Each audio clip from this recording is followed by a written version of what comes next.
Good evening to our greater Las Vegas, New Mexico community, and welcome to the 2020 Chili Challenge Revisited. I'm Elmo Baca, Chair of the Las Vegas, New Mexico Community Foundation, and we're streaming live from the lobby of the Indigo Theater on historic Bridge Street in the heart of Las Vegas, New Mexico. And I'm Rose Contreras Taylor, a member of the Board of Directors. If you attended last year's Chili Challenge, held at the historic Trolley Building on the campus of New Mexico Highlands University, you know that the challenge is all about raising money to help Las Vegas and the rest of San Miguel and Mora counties to thrive. The Chili Challenge is a presentation of the Las Vegas, New Mexico Community Foundation, and it's the prime source of funds for the foundation's annual grants. And part of the mission of the Las Vegas Community Foundation is to grow a culture of philanthropy in our community. And that is the culture of giving and supporting one another, especially in times of need, like right now during the coronavirus pandemic. This summer, our foundation supported a dozen local service organizations with emergency grants, and as our residents were forced into quarantine. So we're facing critical needs again this winter. So please, let's all dig in and deep and just give whatever we can. Thank you. We're excited to announce that we have $15,000 in generous challenge grants for tonight's Chili Challenge. So what our community gives will be doubled up to that amount, so we could raise over $30,000 tonight for local grants in our community. I know personally that giving something back to our community is hugely satisfying. Any and all donations tonight are greatly appreciated. So please, take a minute to call a friend or two and tell them to join us on YouTube Live for this program. Okay, and you can make a donation to the Chili Challenge anytime during the program by going to the website, www.lvnmcf.org, and clicking on the Chili Challenge to donate, or calling the Chili Challenge hotline at 505-652-0113. That's going to be the fastest way to donate. Is just call that number and call in your pledge or credit card, or or send a check. And then today also, all donations will be doubled up to $15,000. So if you're able to donate $25, that's a $50 donation towards this cause. And then also today, if you're able to donate today, then we're giving some donor premium prizes. So if you donate $25 or more, you'll receive this really cool face mask. Made locally by Lucinda Martinez. The artist who created this graphic design on the Chili Challenge emblem is our own Gabriel Garcia of Rialto's Restaurant. He's also a graphic artist. So we've got some local talent who's supporting our efforts also. And for donations of $100 or more, then you'll get the mask plus this beautiful book about Las Vegas history. It's called Las Vegas, New Mexico, 1835 to 1935. And as you can see, there's some really cool historic photos and history. So, and as most of you know, that Las Vegas, even though it's a small community, has the most number of houses on the National Register per capita than anywhere else in the country. So that's pretty cool, and a lot of that history is there. And this was published and compiled by Edwina Patty Romero and published by the City of Las Vegas Museum and Rough Rider Memorial Collection. For donations over $200, you'll receive the mask and the book and a $20 gift certificate. Oh, I'm sorry, a $10 gift certificate for donations over $200. For donations over $300, you'll get the $20 Las Vegas First gift card. And the Las Vegas First gift card is can be used at any of the participating local businesses. So you'll also be then supporting shopping locally and supporting our local businesses. For donation of $500 or more, you get the mask, the book, and this beautiful chili ristra. And if you're not in, if you're unable to pick it up, then you'll get $50 in Las Vegas First gift cards. Okay, so Elmo, what comes next? Well, Rose, it's time for us to have some fun. Tonight we'll be seeing and hearing from several of our local restaurant owners and chefs as they present some of their favorite chili dishes. You'll also learn about some of the great projects undertaken by nonprofits with grant money they receive from the foundation. Also on tonight's Chili Challenge program, we will hear from a few of our great donors and welcome some surprise guests. Very good. The donor and grantee videos were filmed by local videographers, videographer and musician Jamie Garcia. She is wonderful. She's so artistic and creative and has been working so hard behind the scenes and creating music also. She plays with, mostly with Contrafact, but also with some other local bands. And if you listen closely to the soundtracks of the videos that she's filmed, you'll hear from music from our local bands, Los Tropicales and Contrafact. Along the way, you'll also hear and enjoy La Lluvia Negra band from Taos. And they've generously let us share with you their song, Chile Verde Rock. It's a very, very fun song. So let's hear a taste of this song when we return. And we'll also be joined by Sam Minner. So let's listen to the song.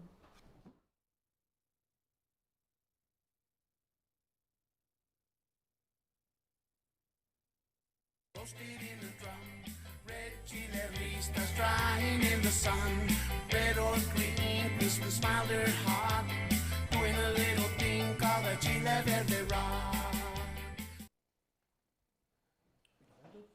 Go for it. So I'm here with Dr. Sam Minner, the president of New Mexico Highlands University. Thank you, Sam, for joining us tonight. It's a great pleasure. I love the Community Foundation of Las Vegas. What a wonderful organization. Thank you, Sam. And we're going to be showing a great tribute to our founding chairman, Bob Micheler of the Community Foundation. And I know Bob was a great friend of yours. He was. As a matter of fact, Bob was, I'm not sure if he was the first individual who contacted me after I moved to town, but he was among the first, for sure. He called me, reached out to me as a newcomer to Las Vegas. And I had heard of him. I knew he was an HU professor, or had been. I knew he was a beloved professor, so I met with him. We met for coffee just a day or two after he called me. I was immediately taken by Bob. He was such a wonderful person, so kind. Scripture that I can't get out of my head when I think about Bob is integrity and dedication to others. He was so dedicated to the students of Highlands University, dedicated to his colleagues, but he loved this place. And that just shone through and was just so impressive. Bob and I met many times after that. And of course, when the Community Foundation was established and Bob became the first president, he again reached out to me and asked if I would be willing to serve on the advisory group. And again, given Bob's reputation, who he was as an individual, a human being, I didn't have to think about that. I said yes immediately. He was just such a wonderful person, such a rock in this community, such a strength. In fact, I think it was about 2 weeks ago that our board, my bosses, the Board of Regents, voted unanimously to name the anthropology lab after Bob. So we now have the Bob Micheler Anthropology Lab. We haven't had the dedication yet because of, well, obvious reasons. But at some point, we'll have a big to-do and put the plaque on the wall for the Bob Micheler Anthropology Lab. Dr. Minner, that's such a wonderful honor for the Micheler family, and I know they're watching tonight, and I know they would be so happy to see you here and hear your wonderful thoughts about Bob. Well, thanks. He was such a great individual, really a wonderful person. Well, thanks so much for joining us. We're gonna show that video about Bob Micheler now. All right. Let's.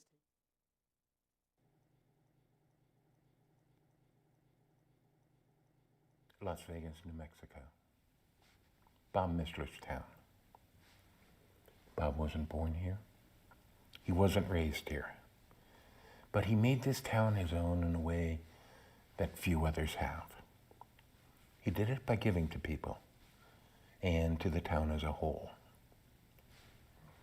Bob knew how to start things, whether it was being the first full-time anthropology faculty at Highlands in 1969, starting the school's first anthropology lab, co-founding the Friends of the City Museum and the Citizens Committee for Historic Preservation, or launching the Las Vegas Community Foundation. He knew how to motivate people to keep these projects alive and moving forward. Listen as those who knew Bob tell us about him and the things he did. I remember Bob as a strong, calming presence who liked to push the envelope very surreptitiously, and that's how he got things done.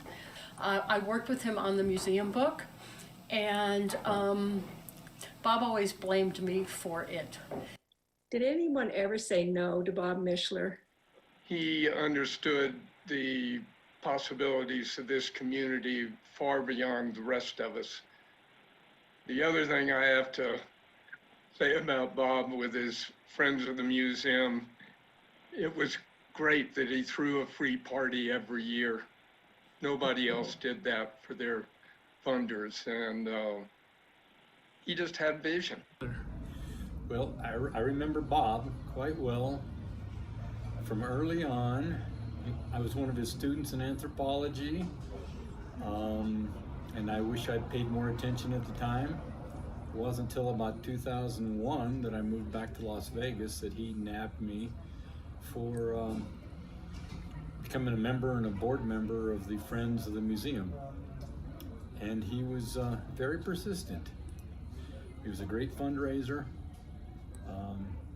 Tremendous friend, probably the biggest booster I think Las Vegas has ever had. I think that's one of the things that Bob emphasized, to me, and the little bit that I did know him over the last, few years, is that get involved in the community, do the best you can, return something.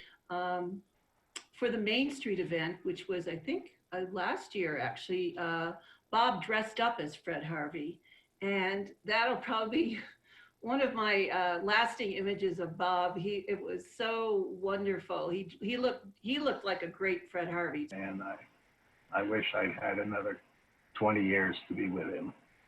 He had big ideas, and he knew how to get people to help him with these big ideas.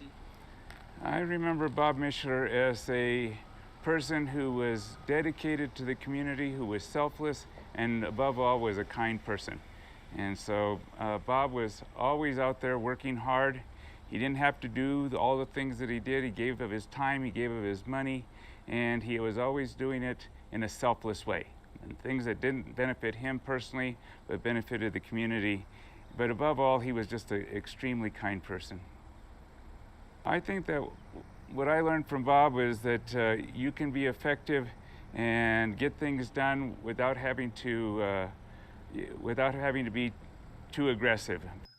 Everyone has pretty much said all the wonderful things about Mr. Micheler. I remember Mr. Micheler always telling me, please, Jermaine, call me Bob. But I respected him so much that I could never get myself to calling him Bob. It was always Mr. Micheler. And when I go to Las Vegas, and we go again, I'll expect to see Bob. You know, I know that none of us are here forever, but I just had this feeling that Bob would always be there.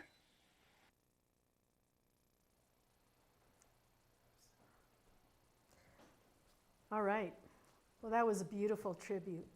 And anyone that knew Bob really felt that. He was the heart of the community. He really went out of his way to touch everyone in town and make the town better. And we'd like to thank Mr. Jim Hunyade for that beautiful tribute, putting that together. Thank you, Jim. Jim did such a fantastic job on that video. And we also want to thank our community members who shared some of their remembrances of Bob on that video.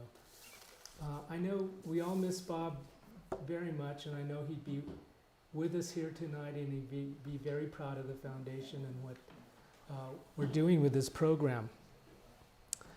But now we'll hear from two of our great sustaining donors, Doyle and Pam Daves, who've been great supporters of the Hermit's Peak Watershed Alliance and a fantastic project here in town, the Guyanus River Park Project.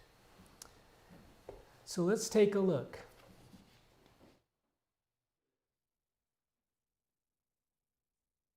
I certainly believe in this town. It has a wonderful history. It has wonderful people, a great place to live. And the foundation, I think, is one of the best avenues to invest in the town. Las Vegas has to look ahead to its future. We have a tendency to look back because we have such a rich history and such an impressive architectural legacy. But we have to make this town appealing to the young people so that the town goes on generations ahead of us. I believe that things like the effort to bring traffic into the plaza, which is an old, well-preserved, historic portion of this town, going back to the time of the Santa Fe Trail and even before, is one of the very important measures that are being discussed for this town. When I first came here, I was looking for a home. I was still living in upstate New York. And one of the early things I noticed about this community is how accepting it was of people from all walks of life. And I still believe that that exists vibrantly in this community. Well, to me, in a way, it's home. I wasn't born here, but I learned to walk here. My dad graduated from Highlands in '39 when I was 3 1/2. I came back to Highlands in my turn, and when I retired, the only thing I could think of was coming back again. Okay. Well, thank you, Pam and Doyle. And I wanted to remind you, remember we have grants that have been donated, $15,000 match grants. So anything you donate today will be matched up to $15,000. So your $25, your $50 donation will be recorded as a $100 donation or $50 donation. So please give and know that it will be doubled so you get more power out of your donation.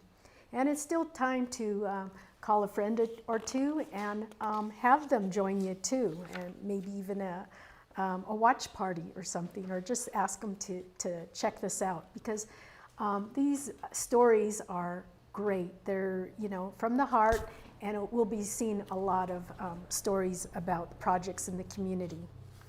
Okay, and now it's time to hear actually from about one of Doyle and Pam's favorite nonprofit organization, and that's the Hermit's Peak Watershed Alliance, talking about the Guyanus River Park project with the grant money that they received from donors like you, and from the through the Las Vegas, New Mexico Community Foundation. So let's take a look.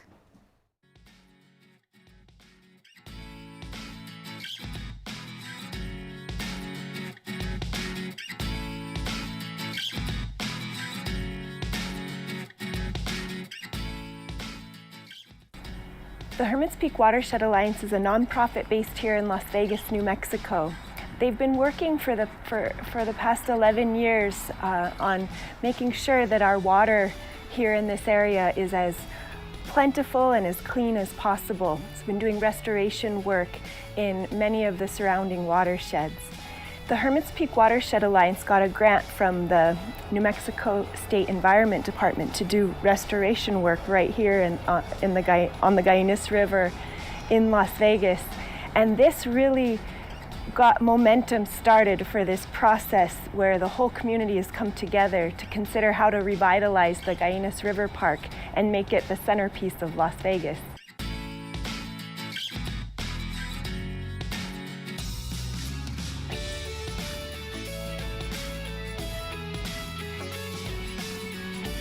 The Las Vegas Community Foundation has supported this past 2 years this process to take the community's conceptual design for the river park and develop it into a shovel-ready design, ready to build all the elements of the park that we've dreamed of. The efforts for the past 2 years have involved coordinating the state and the county and the city, various community organizations, and all kinds of interested individuals in our community. The funds have gone for not making the design, but keeping the process going and keeping the community's input in the design. The Community Foundation funds haven't directly funded the shovel-ready design, but they've funded the community support for that design and the community input and all of the time that it takes to organize everybody.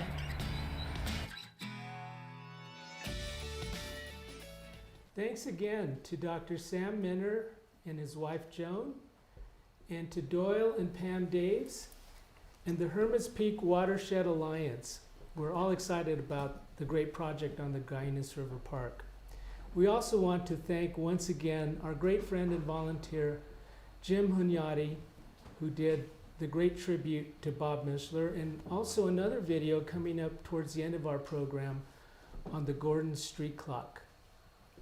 Now remember, you can make a donation to the Chili Challenge at any time during this program by going to our website at www.lvnmcf.org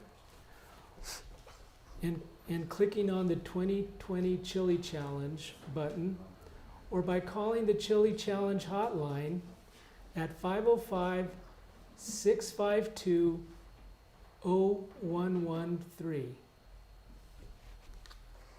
All right, and just a reminder, if you are able to donate $25 or more, you get this face mask, again, designed locally by Lucinda Martinez. And then for a donation of $100, you'll receive the mask plus the historic book, Las Vegas, New Mexico, 1835 to 1935. For a donation over $200, you'll receive the mask, the book, and a $10 gift card from Las Vegas First, which are redeemable at any participating local business. And for $300, you receive the mask, the book, and $20 gift card. And for a donation of $500 or more, you get the mask, the book, and this beautiful chili ristra, or $50 in Las Vegas First gift cards. Elmo, what's next on the program? Well, we have some more wonderful videos about our community and our donors coming up. The next one features Sarah Matthews, Ryan Snyder, and Cody Lucero of Prairie Hill Cafe, soon to open in the historic Plaza Hotel on our Old Town Plaza. We're excited to hear about Sarah Joe's new business venture, and we also want to thank Sarah Joe for helping the foundation with our social media campaign for tonight's program. Thank you so much, Sarah Joe. Now let's take a look.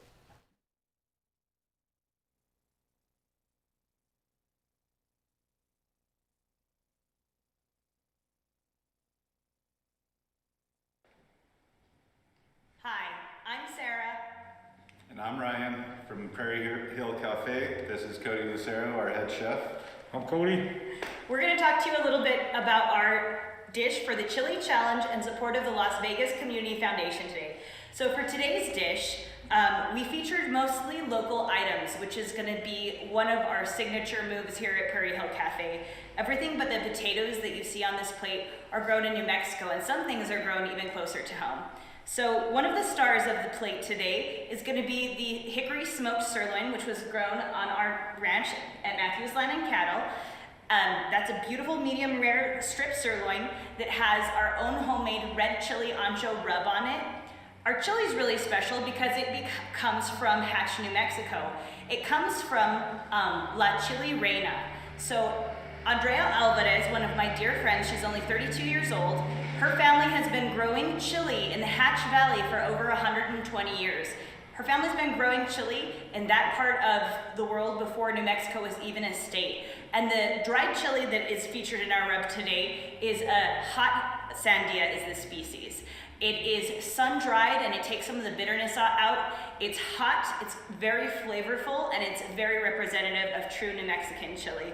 So we've got that red chili rub over our own house hash, which is a mix of Yukon Gold potatoes, local carrots, local green onions that are roasted in olive oil and some local rosemary and garlic with a pinch of sea salt. And then to top it off, we've got some local eggs by my friend Jan Chester. And we got kind of funky with it and we decided we're gonna do something different. Cody makes the best hollandaise in the world and I said, let's do some red chili hollandaise. So Cody's gonna tell you a little bit about the hollandaise sauce on this dish. And today I made a red chili hollandaise sauce. And the special thing about it is that we use farm fresh eggs with it. And it comes with the red chili. Thank you so much for supporting the Red Chili Challenge. The Las Vegas Community Foundation is so important. They are a driving force in raising funds for some of our most important nonprofits in our community. Now more than ever, Las Vegas, New Mexico needs your help. Thank you for supporting the Chili Challenge and thank you for supporting the Las Vegas Community Foundation. You're next, right? Chile verde rock, roasted in the drum. Red chile ristas drying in the sun. Red or green, Christmas mild or hot. Doing a little thing called the Chile verde rock. Be a great addition to the local restaurant scene here in Las Vegas, and we can't wait for it to open. Rose, now let's take a quick look at our chili graphic and see how we're doing with our donations tonight. All right. So we've received so far $1,000 in donations, which have been doubled. So we are now at $2,000 of our goal. So thank you, Las Vegas, and thank you for everybody out there that's supporting this cause. Thank you. And we're making such good progress towards our goal today. We just started, and people are kind of getting used to this process.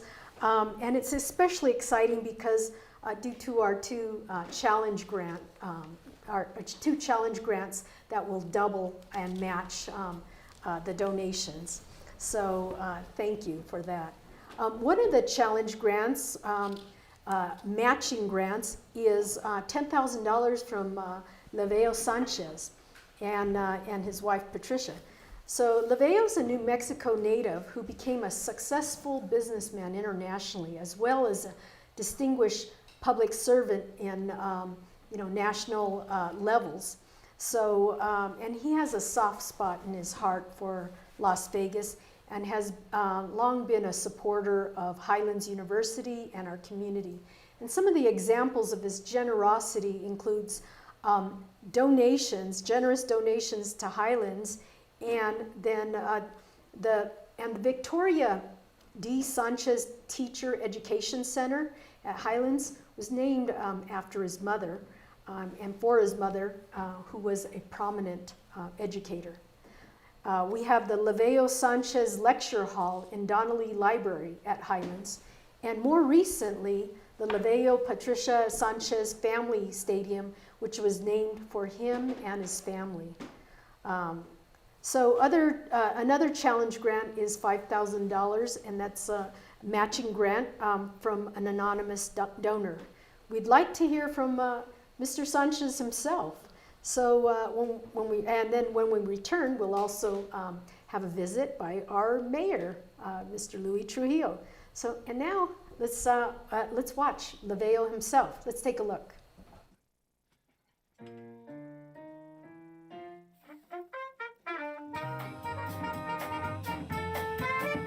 Well, I consider Las Vegas my New Mexico hometown, a place that I've always loved and attempted to support over the years. Every community, regardless of whether it's a large city or the size of Las Vegas, needs an institution in the form of a foundation that is willing and able to support its community.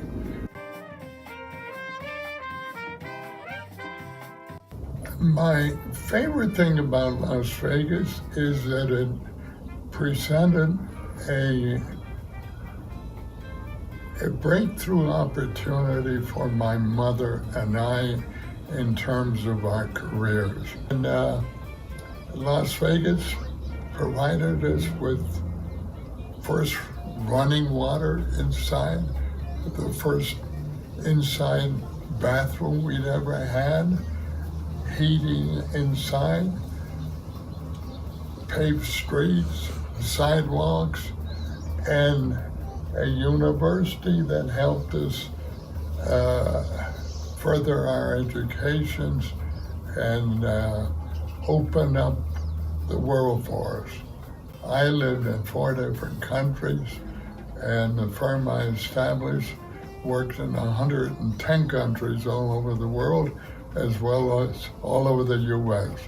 And I don't believe that would have happened to either one of us if Las Vegas and Highlands hadn't been a part of our lives.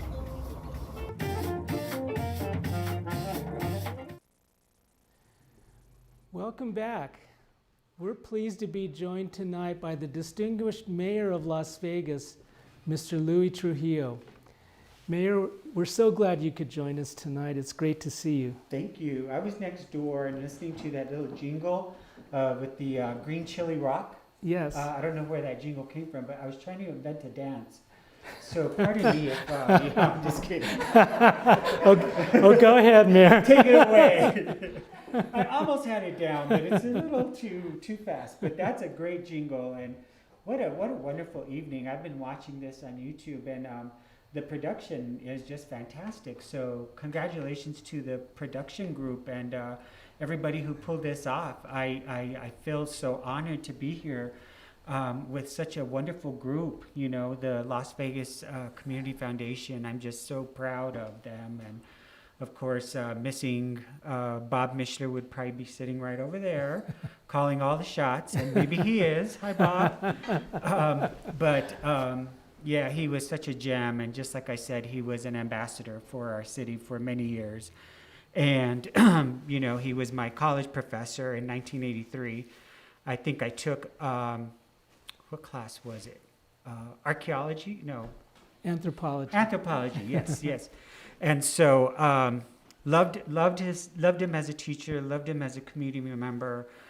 He just did so much for our community, and I'm so glad that you're continuing the, they pass the baton to you, and you're taking off with it, and so that's wonderful.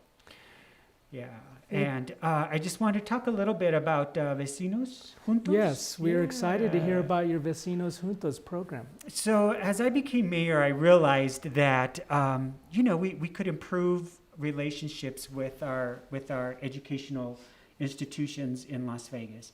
And so for the first time ever in the history of Las Vegas, we pulled them all together. So Luna Community College, New Mexico Highlands University, Luna Community College, West Las Vegas, Las Vegas City Schools all came together, and all in the spirit of creating a volunteer group and inspiring volunteerism in Las Vegas, a spirit that sort of has been dormant for a long time. But we're really hoping that we're going to create a huge volunteer base, and a lot of the community service projects and a lot of the beautiful art to come, and the beautiful gazebos and the art on different canvases around town is yet to come. And I'm just so excited that everybody just stepped up and did it. And it all started with a meeting at the United World College with the president, Dr. Victoria Mora, and Sam Minner, Bill Taylor, myself, and really Dr. Mora was the one who really inspired us. I left so inspired from that meeting. I was like floating after we had this meeting, because there were so many good ideas coming, from the conversation. And so we ran with it. And of course, they're just super supportive group members. It's a pleasure to work with Sam Minner. In this history of my whole involvement in community, I have to say that Dr. Minner, Sam, is one of the presidents at New Mexico Highlands University that has really immersed himself and just really gotten involved in community. And it's so wonderful that he's so concerned about our community and does so much for our community. And kudos to New Mexico Highlands and the Border Regions for having him there, because he just gives so much to our community. Dr. Victoria Mora, oh my God, what a gem. United World College is a gem in Las Vegas, and they're the ones who do the majority of the community service projects in the community. They do thousands of hours of community service work. So kudos to them, and hats off to the United World College. We are so fortunate that Las Vegas has, such a, God, I always say Las Vegas is the most multicultural city in whole New Mexico because of the United World College. We have so many countries represented and so many beautiful cultures. And so I'm just, so elated. And Miss Archuleta from the Las Vegas City Schools, and of course, Christopher Gutierrez, the superintendent at West Las Vegas Schools. They're just super to work with. They just came right out. And so there's a lot of good community work going to come from this, a lot of good volunteerism. But I would like to encourage everybody who's watching, make that phone call. Call us tonight. I just dropped off a donation next door. You can come by, say hi to everybody. They have tamales, and they offered me coffee, tea, or tamales. So it's beautiful. Thank you for all the volunteers that are helping tonight. Thank you, Rose and Lorraine and Miss Ratzlaff and everybody, the production group, Elmo. Make that call, even if it's $20, $25, $15 if you can. $100, $500, $1,000, $15,000, $20,000, $100,000. Keep Make going, the call. Keep going. $1 million. Call us if you have $1 million to give us. No, I really like to, encourage people to donate to the foundation. I think it's so important.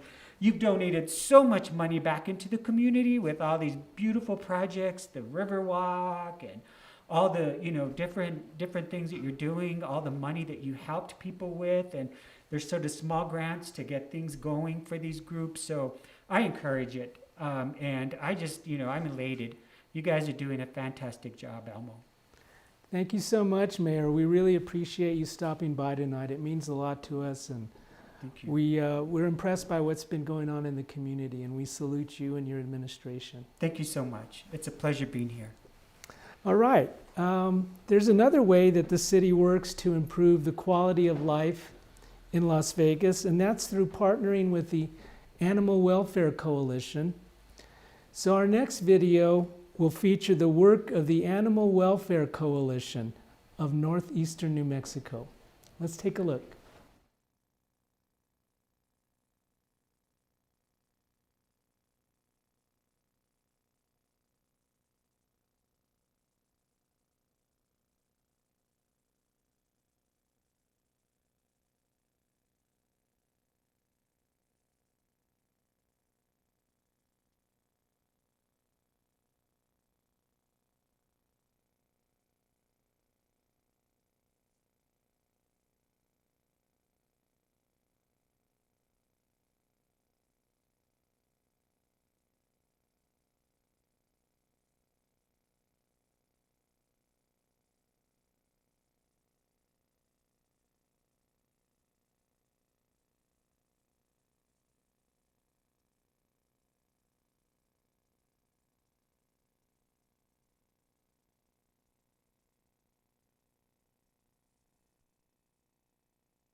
I'm the director of the AWC Pet Center, the animal shelter here in Las Vegas, New Mexico. So here at the AWC Pet Center, we run the animal shelter. We contract with the City of Las Vegas and San Miguel County to take in the strays, animal seizures from cruelty cases, as well as owner surrenders.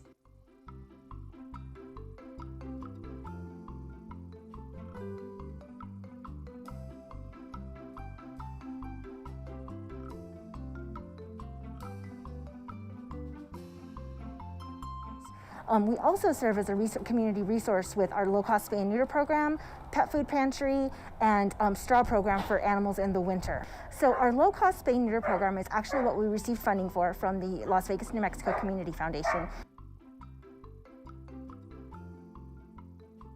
And that really keeps us on the road. Our general spay-neuter program is funded through a private donor and grants. Our cost for spaying or neutering a dog is $100. We offer it to the public for $25. The funding that we received from the Las Vegas Community Foundation was for our transports to get them to Santa Fe and back. Every week we drive owned animals through our low-cost spay-neuter program to our vet in Santa Fe. We leave about 6:45 in the morning. We're back between 4 and 6 p.m. And our funding from the Las Vegas Community Foundation is what keeps us on the road.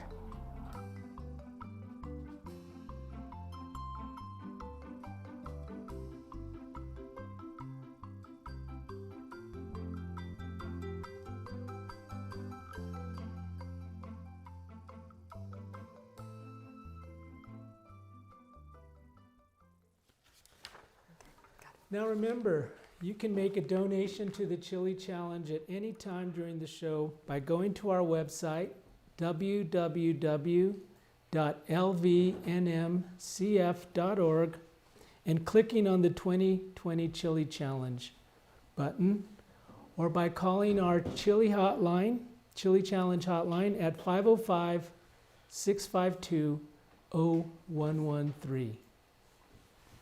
Okay. Well, you know, we have many great nonprofits in the Las Vegas area working creatively to address challenges in our community. And Amistad y Resolana is a great example of this. It's a great program, really interesting, with creative approach to addressing some of their issues. So let's take a look.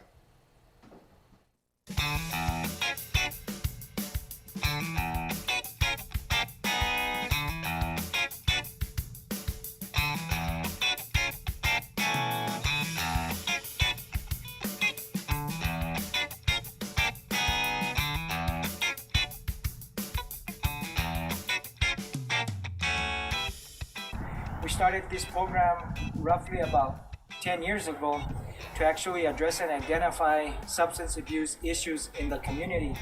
What we started here is familia, comunidad, and self. It's sort of like a trinity of changing perspectives. You know, you can't have one without the other. You gotta have familia, you have to have comunidad, and you have to have self. These all work together.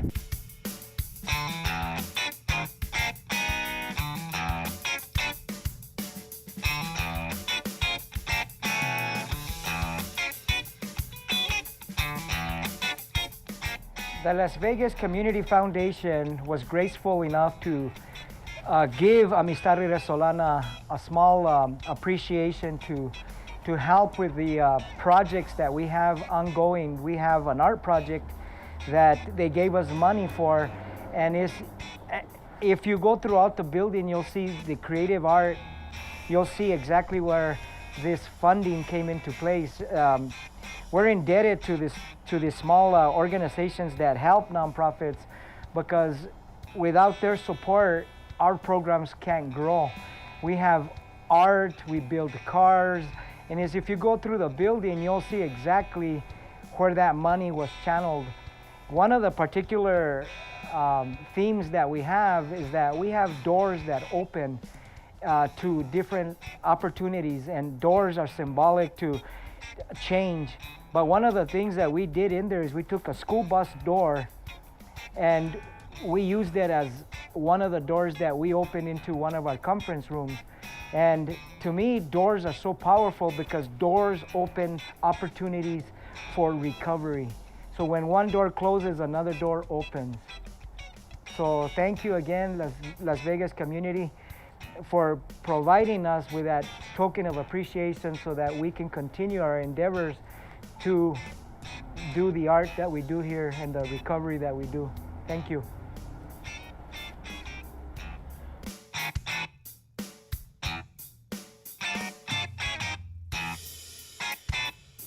What a great program Amistad Venezolana is. We're so proud of their work, and it's really a heartfelt presentation. Next, we will hear from our next restaurant, Olivia's Cafe, owned by Olivia Silva, who's also the chef. Olivia's Cafe is co-sponsoring the monthly Kiwanis Club's Frito Pie fundraiser for the Food for Thought Backpack Project to get food to children in need over the weekends. And we are grateful for Olivia's wonderful community spirit. Let's take a look.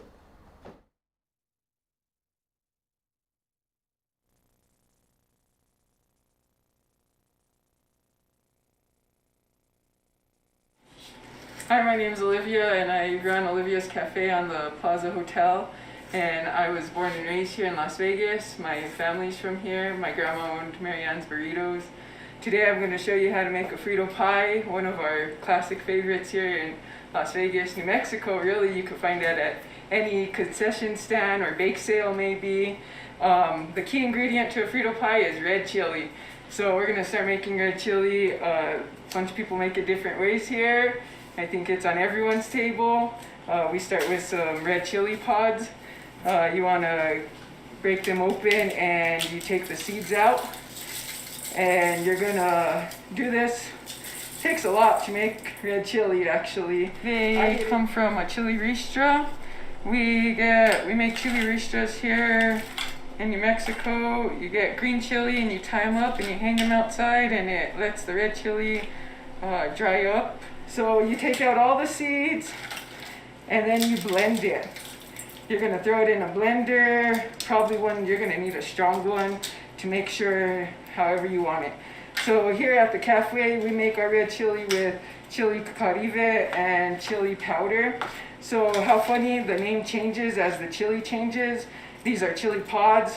We crush it down to make chili caribe, and you could crush it even further down to make chili powder. So you're gonna grab the chilies and crush them down to your preference. One of my favorite things growing up was actually being in the kitchen with my grandma and my mom. You know, my mom would always talk about you know, just different things. We'd always be laughing and joking, dancing, listening to music. One of the favorite things growing up, my grandma always used to tell me stories about her growing up and her great grandma going out and picking the chili, not just making it, having to grow it and going and get it. We're very lucky to have this here in New Mexico. Okay, so now we got our red chili made. We have beans, we have hamburger meat. We're ready to make a frito pie. So you're gonna start off with some Fritos and some beans, a little bit of meat. If you're vegetarian, again, we didn't use chili in our meat, so you don't have to put meat on it and you can still enjoy this delicious dish. Some cheese, some lettuce and tomato. So one of the cool things of growing up in New Mexico is, you know, learning how to make the red chili, learning how to make tortillas, beans, all this important stuff, hanging out in the kitchen, spending time with my kids. You know, it's time they need to learn how to too, and they'll soon know how to make frito pies. It's friendly for everybody, and it brings us closer together. Cooking is just fun for all of us.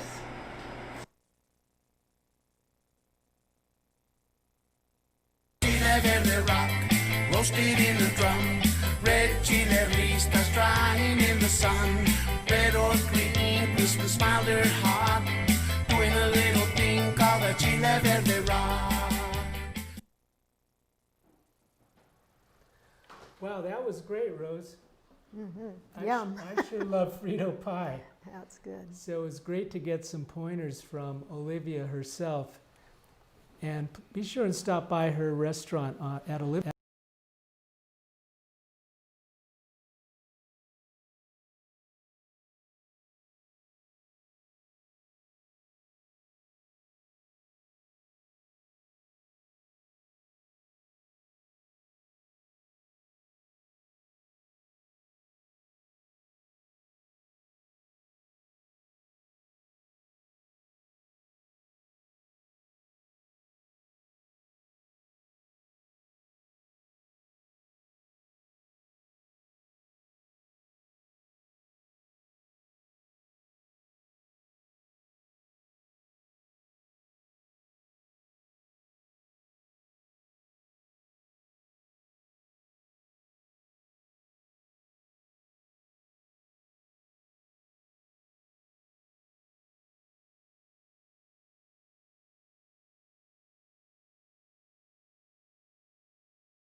Any and all donations are greatly appreciated.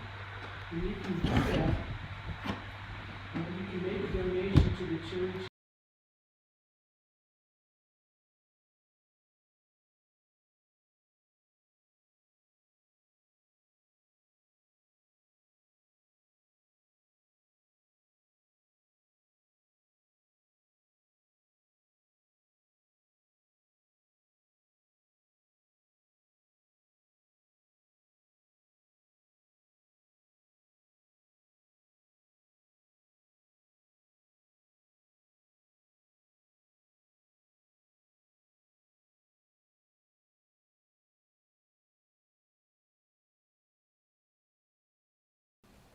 Okay, I think I just got it back. Okay. So why don't we just start with you again? All right, so just a reminder, if, you know, there's lots of ways to donate, but if you want to just call the Chili hotline, go ahead and do that at 505-652-0113, and we'll accept the pledge, checks, credit card, but that's the fastest way, and we'll get this chili filled up soon, so thank you. And I'd like to also introduce another donor who's been involved with many community efforts to protect natural resources, such as the Gallinas River Park Project and the Friends of the Las Vegas National Wildlife Refuge. And then we'll also be joined by another special guest, San Miguel County Commissioner Harold Garcia.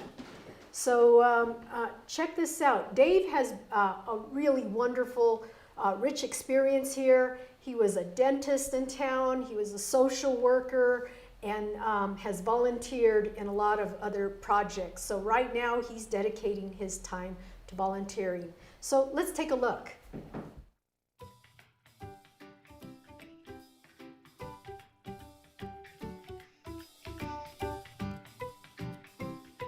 At this point in my life, I'm thinking of draining my retirement fund a bit, and I've always been interested in organizations, nonprofits and that. So the difficulty of that though is, where does the money go? Who do you give it to? You know, and that becomes very confusing. And when I discovered the Las Vegas Community Foundation, I thought, what a brilliant idea. I could donate my money to them and let the organizations write grants to that organization. And I admired the concept of the Las Vegas Community Foundation, that they were striving to make Las Vegas better. And I think that's what all nonprofits are doing, and it makes it easier for them.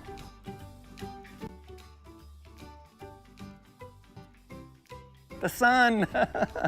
I was raised in the Midwest, and you know, we get cloudy, gray days. I moved to California with my folks, and that's beautiful. But ended up back in the Midwest, and then I discovered this area through friends of mine, and I immediately fell in love. I immediately fell in love with the sun, the mountains, and Las Vegas. It's just a quaint community. It has the charms of the Wild West. It has the charms of the Hispanic culture.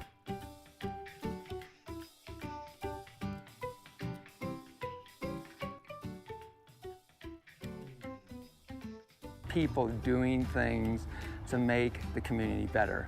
And that's what makes it livable, and that's what makes all of us enjoy everyday life. The festivals, the music, having the wildlife refuge, having the Gallinas River Walk, having Bridge Street. That's all important to a community, and it makes people happy. And I try to strive to be happy. I think most people want to be.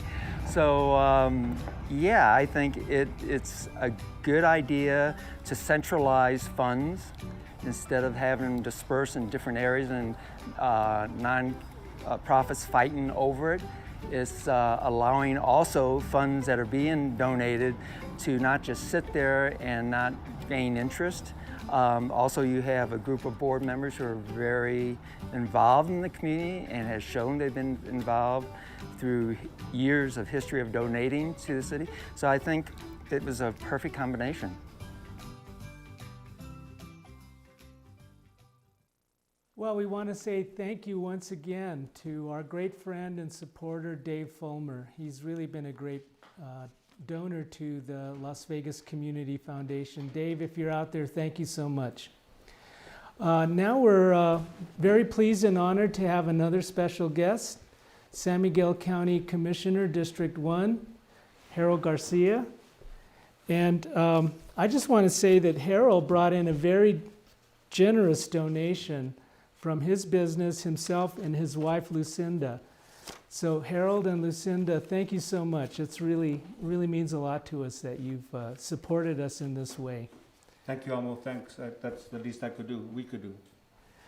Well, I also want to thank you for stopping by a couple days ago and helping us hang our chili ristras. Well, thank you as well. I've always enjoyed dealing with chile ristras. I grew up in a small farm, and so I know what it's about to appreciate what we have as far as our vegetables and our culture. Your brother's a great farmer, isn't he? Yes, he is. And he shows up at the farmers market sometimes? Yeah, he's got me and my sister and siblings marketing for him on Facebook, and it's been real good. He had a very successful year, and I just want to let my brother Vincent know that I'm very proud of him. Well, it's a real family effort, and I know that you and your family are really devoted to San Miguel County and to our community of Las Vegas, Commissioner. I know you have a couple of special projects that are dear to your heart, and one of them is the Beauty of Las Vegas Facebook page. Would you like to say something Sure. about that? Yeah, I've always been one that, my wife and I have had bucket list stuff that we want to do, and one of the things that my bucket list is to someday become a professional photographer. I'm not sure if I'll ever be one, but everywhere I go, if I see something, I'll stop and I'll take a picture of it. And so I used to post pictures on Facebook, and people started complimenting and telling me that, we should do postcards, or we should do a calendar, we should do different things with it. And so I thought, well, you put something on Facebook, but sooner or later it goes away. You don't see it anymore. So then I thought, I'm going to create a page. So I created the Las Vegas and surrounding communities beauty page. And it took off. I started posting pictures on there. I started inviting people to be members of it. And 8 years later, it's grown to over 8,000 people. And it's been very, very effective, because I'm one that I truly believe that pictures speak just as good as words do, but in a much quicker manner, and they're colorful. Words sometimes may not be as colorful as a picture, and so I really think that we can speak quite well by showing what we see in front of us, and so it's been very effective. We've increased the membership, and the people that participate in it, they have amazing photography skills. So it's taken off quite a bit, and the Chamber of Commerce recently got back on its feet, and they asked if they could use the beauty page as one of their platforms, or one of their whatever you want to call it, so that they could promote the San Miguel Chamber of Commerce, so the Las Vegas San Miguel County Chamber of Commerce. And so last year we got together and we created a calendar, and the one that you're holding there, Amo, we did the calendar, and they're all membership photos. They're all novice pictures. I mean, and it went real well, well enough that we were asked to do it again this year. The only thing that I'm getting out of this is that I think that people are participating, and they're getting to enjoy being a part of Las Vegas and San Miguel County and Mora County, and they're showing that by doing their pictures. There's a lot of other pages that I'm a member of that we can express ourselves in different ways, but this is our way of expressing ourselves for outlining what we have here in our area. So, Commissioner, can you give us a progress report on this year's calendar? Yeah, we did the first part of it already. There's been a challenge, and what we do is we ask people to participate, and the pictures that get the most likes, we don't know who's going to like them, we don't know, but the pictures that get the most likes get selected as the top pictures, and then it goes to a second phase. The second phase then goes to the Chamber of Commerce, and the Chamber of Commerce promotes it, and at that point they do, I don't know if they're going to do the most likes again this year. More than likely they will. And then once that's done, then we have a group of people that are very strong chamber members. Rose is one of them. Brianna Montaño Baca, she's not a member of the Chamber of Commerce, but she's from the Small Business Development Center, and we might as well tell her, say that she's from the Chamber of Commerce, because she belongs everywhere. With the job that she does through the Small Business Development Center, she is a strong advocate, and so she's the one who created the calendar for us. And of course, Philip Martinez, who is the president of the Chamber of Commerce, has done an exceptional job. The board members from the Chamber of Commerce have done an exceptional job, and of course, the community has very strongly supported this, and we're going to continue doing it as long as the people want to do it.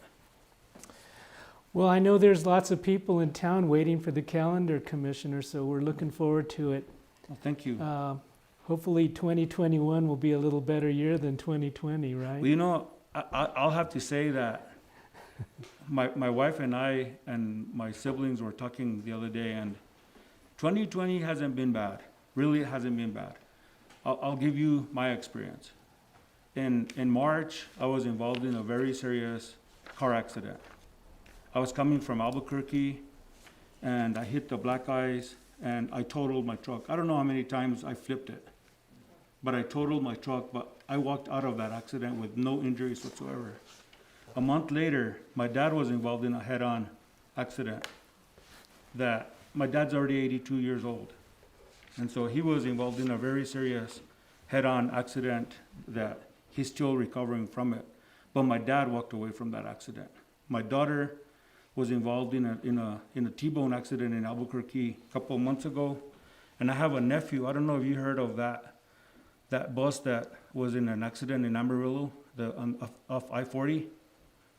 The driver fell asleep or something. Well, my nephew was involved in that accident. So if we look back, you know, this year has been a very graceful year for our family. 2020 has been a graceful, even though we have the COVID issue but we're still here today, you know, 2021. If this COVID goes away, we'll be okay. Well, we can all count our blessings, Commissioner, and one of our blessings is you in our community. Thank you. And we really appreciate you coming by tonight and supporting us. Thank you for and having me. We also appreciate your donation. Of course. So now we have another exciting presentation coming up, and it features a wonderful couple in our community who have given a lot of their time given a lot of themselves to the community, and they're very dedicated Las Vegans. And that is Cristino and Mary Lou Griego. And following that, we're going to be joined by another special guest, former Mora County Commissioner Paula Garcia, who is also the executive director of the New Mexico Acequia Association. Let's take a look.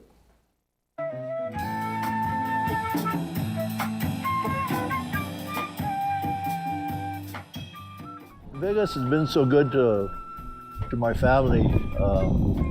It wasn't a difficult decision. Anytime that you see the diversity of the contributions that were going out, the grants that were going out from Samaritan House to Bean Day, from the Montezuma Hot Springs to the other entities, it was good to see that sharing of diversification.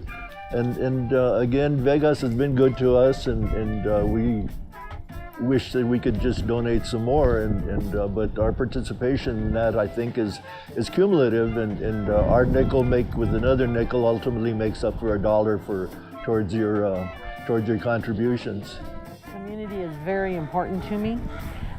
With community, we are happier, we thrive, and helping the community help each other is really important. That way we don't have to depend on so many other outside help if we help each other out. And so I think, just as Chris said, the diversity of where the money is going is real important to us. And when we saw that all different types of organizations were getting some of this money to help them do better, that convinced me that we needed to contribute. Well, thriving Las Vegas means to me pretty much, to use an analogy like Chris did, it takes a village, and if you're going to thrive as a community, it takes all of us together to work together. Thriving means a happier, healthier community, and we've seen it happening. We saw it happening with all the different events that go on, all the different organizations. There's a lot that goes on here in Las Vegas. And it's all due to community participation. And so for me, a thriving community is a community that's healthy and happy. And like I say, it takes a village to do that. I got to Las Vegas in 1969. I came to school, and A cousin of mine took me around that weekend, and I told him on Monday that I like Las Vegas. I think I'm going to stay here. I think I found a home. It's got the geography, it's got the history, it's got the language. I saw self-sufficiency within our own people. We had our school boards with Martinez's and Sanchez's. We had city councils with, on, and we were self-determining here. Like I say, the old town and the new town situation was amazing to me. What's this Victorian households in New Mexico? I'd never seen that before. I was embraced by Las Vegas, and I so often refer myself as a bastard son that was raised here. I found my identity. I know who I am today because of Highlands and Las Vegas. I couldn't thank Las Vegas more than that. Very appreciative of my Las Vegas and the history that I've come to know.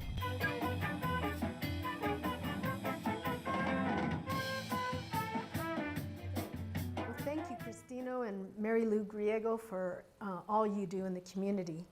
And next we have another special guest, Prima, former Mora County Commissioner Chairman or Chairperson, and the Executive Director of the New Mexico Acequia Association. And she's really involved with everything Mora.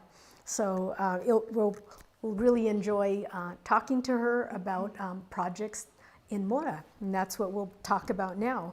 So the next clip that we have will be on the Mora Valley Community Health Clinic and the Caridad de San Antonio program. Do you want to say a few words before we look at the clip? I'd be happy to. Thank you, Rose. Thank you for the warm welcome, Prima. Good evening. My name is Paula Garcia. I'm from Mora County, and it's my distinct honor to be here to talk about the two projects that are being honored tonight. Caridad de San Antonio is a very special project in Mora County that's housed under Mora Valley Community Health Services, which is our clinic in Mora. It is our primary source of health care, and it serves hundreds of families every year. Caridad de San Antonio has been providing day services for vulnerable adults for many years, as well as home care. And it is a vibrant place to visit, pre-COVID, of course. And they enjoy visits, they do arts and crafts, they get a warm meal, and they get to socialize. It's a very important program in our community. During the time of the pandemic, the agency has been providing food to their clients by taking it to them in their homes, and in that way served as a lifeline. It's been a way for them to stay in contact, to stay connected, and in that way has been a godsend for many of the people in our community. So for that, we're very grateful, and it's my honor to be here to celebrate this honor with all of you. All right. Well, let's take a look.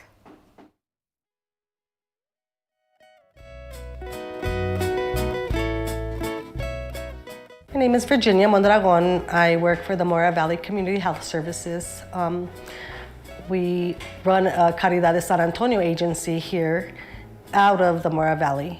And we have the adult daycare services that I'm now the coordinator for, have been for the last 3 years approximately. Caridad de San Antonio was an agency that probably came about in like 1994. We house up to 10 people here at our agency, and right now we have a capacity of 9. Capacity of 10, but we have 9 coming in. Of course, right now, due to the COVID and the pandemic, we have none coming in, and so that's kind of changed things a little. We also run a personal care program out of this agency, which is a strictly Medicaid program. I have 32 clients in that program.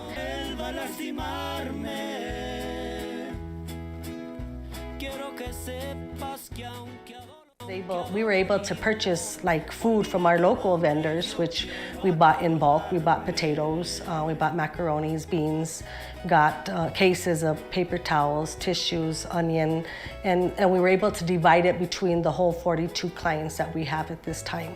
And so we had to deliver it to their homes, which at that point they were super grateful because some hadn't left the home at all since this pandemic started.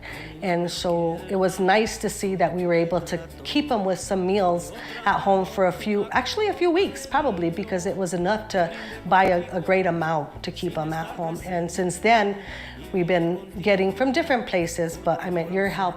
Your guys' $500 or the grant that we got from you was an excellent start because it was right away able to keep them at home and keep them safe and away from the stores.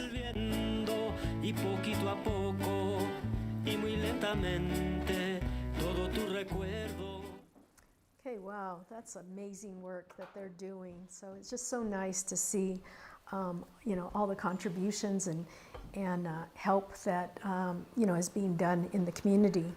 And next, we're going to hear from another institution in Mora County, and that's the most wonderful Teresa's Tamales. Teresa's Tamales is famous within Mora and well beyond Mora. And anyone who's ever had their tamales comes away very in love with those tamales. We have one here. And what you'll learn from this story that we're going to share is that Teresa's Tamales isn't just a business. It's not just a restaurant. It's a family tradition. It's intergenerational that goes all the way from the grandmother to Teresa to her children and grandchildren. So there are 4 generations of tamale making. And in Mora, they're a pillar of the community and don't just operate as a business. If they provide large quantities for community gatherings and their expertise in tamale making in quantities is unparalleled. And it's important to note that they tie them on both sides. This is also a Mora tradition, and that's very important, so keep that in mind when you're making tamales. And they're beautiful, and it's located in Cleveland, Mora, right? Cleveland. That's true. That's correct. It's between Cleveland and Holman, to be precise. You have to be precise if you're from the Mora Valley. So please visit. You'll find it. But they are delicious and they are worth the travel. My dad used to come from California and would travel all the way to Mora just for Teresa's Tamales to take back with him. So let's take a look.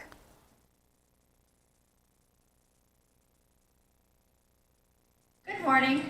I'm Teresa with Teresa's Tamales. This is my granddaughter, Avery. Hi. We're going to show you how to make tamales, the red pork tamales. We're located in Cleveland, New Mexico. We've been here like 20 some years. We've been making tamales for 30 years. And so I've been showing my granddaughter. My son works with me. So we all do the tamales together. We used to do tamales for Christmas with my mom, my sisters. I have 4 sisters and 2 brothers. So we'd have a line and we'd make tamales. My mom would show us how to make them. She's the one that showed us how to make tamales and stuff. So we all made tamales. Now it's my son, my daughter, my grandkids that are learning how to make tamales. We get up early in the morning. I have workers and they come in. By the time they come in, I make the chili, the meat. So they put it together. They do the dough, I do the dough, and then they put everything together and we try to make quite a bit. We make maybe sometimes 70 dozen, sometimes 50. I had my mom also working. She was 80, and she'd come in and she'd help us make tamales. When I first started, she'd go to Taos because we'd go from here to Taos every day at 5 in the morning. She was ready and she'd go up there and she'd help us make tamales. She was a part of our tamale making. She would come in and with her lipstick and earrings and she'd tie tamales. She knew how to tie them. And she'd always say, you have to look nice, even if you make tamales. With her hair up and, always making tamales. So she really taught me a lot, So if it wouldn't be for my family, I think I would have quit because it was hard when we first started. And I want to teach my grandkids how to work that money doesn't come easy. And it's hard because I make him, you know, like Avery's always helping me. And she knows how Avery. You want to say something? I remember every Christmas Eve, my auntie would come down and my little cousins, and we all used to sit right there just looking at him, talking about what we've been up to and making our tamales. Yeah. And I just like how my grandma tells us the stories and how she found out how to make tamales and how my grandma she taught her and how she used to teach us how to make her famous food.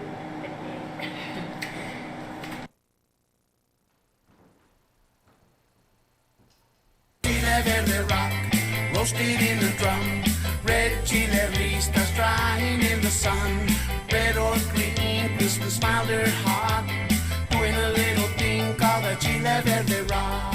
You know, Rose, it's so great to see Paula Garcia and to hear about all the wonderful things happening in the beautiful Mora Valley. And we're so proud of our growing partnership with our friends in the Mora Valley and Mora County, where authenticity, tradition, and culture are alive and well. Rose, I think we've got some great news. Let's take a look at our contributions so far. Okay. All right, so we're there. We're trying to fill it in. okay, so we were at 19,000, and that's with the matching. So, anyways, while we were talking, we hit 19, and they haven't even had time to fill in. We're at 27,000. We've already met the match. Oh, okay. 30,000. We are now 30,000 with the match. So we've gotten lots of donations today. Thank you. And more are coming in. So more contributions. Please, if you haven't yet, make a donation. It could be a modest one, but at least you'll be part of making Las Vegas better. And it will still count. So thank you so much for your generous donations. And we'll do another update in just a little bit. So thanks. All right. Well, that's fantastic, Rose. And thank you to everyone out in Greater Las Vegas YouTube Live who's watching. We really appreciate your support and all of your donations. So I was talking before about how we've had tremendous need in our community this year because of the coronavirus pandemic. We had 2 rounds of emergency grants this summer. We've supported a lot of our service organizations, some of our soup kitchens, and we have had a lot of grant applications come in for our grant cycle this fall. So we still want to raise some more money, so please be generous. And to make a donation, you can do that at any time during this program by going to our website at www.lvnmcf.org and clicking on the 2020 Chili Challenge button.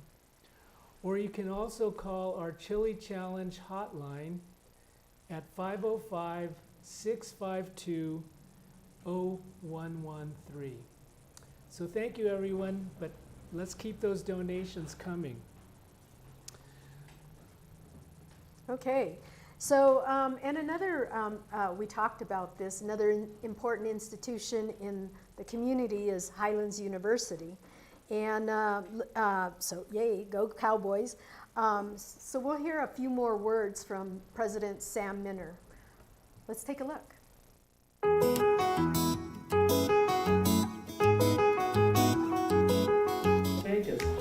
You know, my wife Joan and I moved here in 2015. We've mostly lived in small towns around the United States. I've also worked and lived abroad. But Las Vegas clearly is my favorite small town.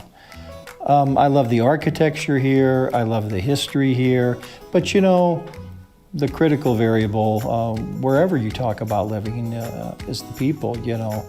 We've made really good friends here. The community has been so welcoming to us. So I love the people who live in and near Las Vegas. They're very special and dear to me.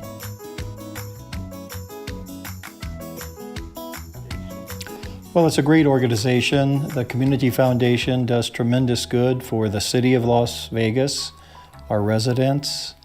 Community foundations are very, very important in every community, but the recent establishment of the Community Foundation of Las Vegas has been particularly gratifying for me and important to the community.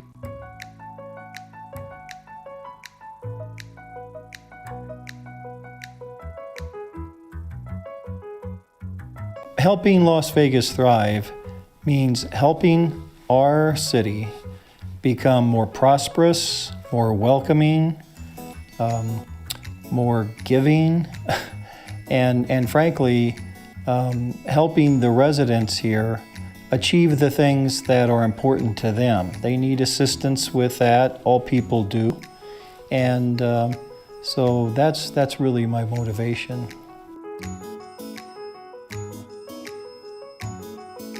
Well, obviously I'm in education, higher education. So education generally is very, very important to me. I'm very interested in literacy. I'm also very interested in issues related to the welfare of animals and health. Those are the big ones for me.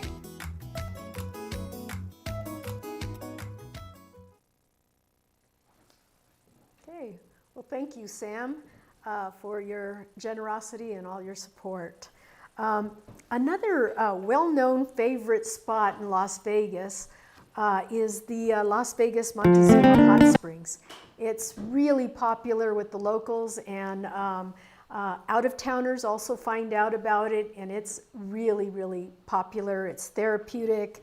It's you know, it's just a great resource that we have that's been free to the community. And during COVID, we've had to close it a bit, but a group was formed, a community group was formed to protect the springs, and they've worked out a process and a relationship with the United World College, where the springs are located. So let's take a look at the work that they're doing.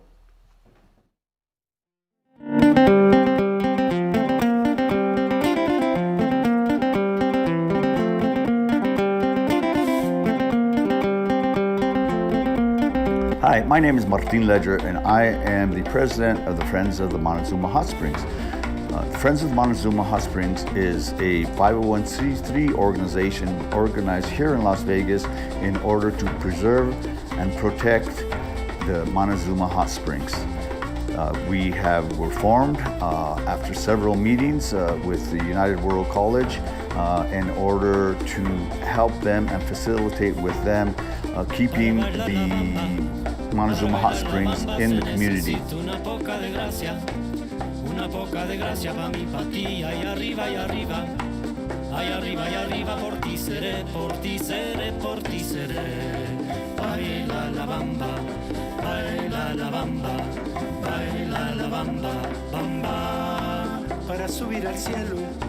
Para subir al cielo se necesita una escalera grande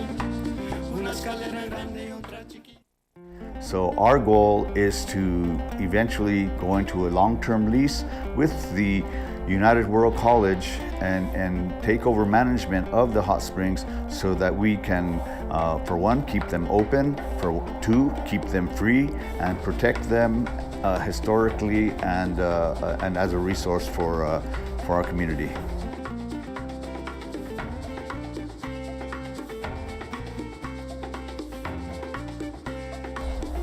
We received a $4,000 grant from the Las Vegas Community Foundation, and what we plan on doing with that grant is to re-roof the bathhouse in order to make sure that we can keep that building sound. If we re-roof the bathhouse and put in the new windows are also part of that project, we can then work towards possibly doing two things with the bathhouse. One, it will be used as a display site, to have the history of the Montezuma Hot Springs in there, and eventually open it as a bathhouse again. It used to be a wonderful bathhouse back, for a long, long time until it was finally closed, I believe in the early 80s.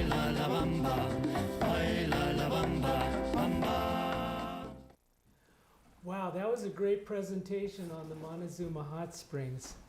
And I know I speak for a lot of people in this community and all over New Mexico and probably the greater Southwest when I say I can't wait to soak in the Montezuma Hot Springs when it reopens. I know our good friend Martine Ledger is watching, and I also want to congratulate the Ledger family and especially Teresa Ledger Fernandez on her great win to be our next Congresswoman from our congressional district. So thank you, Ledger family, for all that you're doing for the community. So there was another great treasure in Las Vegas that was about to be lost, and that's the Gordon's Jewelers clock on Douglas Avenue that was taken down, and it was going to be sold at an auction to be lost to the community. Luckily, Bob Micheler was able to buy it before it was sold out of town.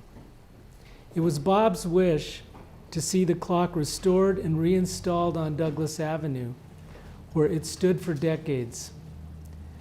Now, Jim Hunyadi, our volunteer videographer, will now share the compelling and touching story of how the restoration of Gordon's clock is going. Let's take a look.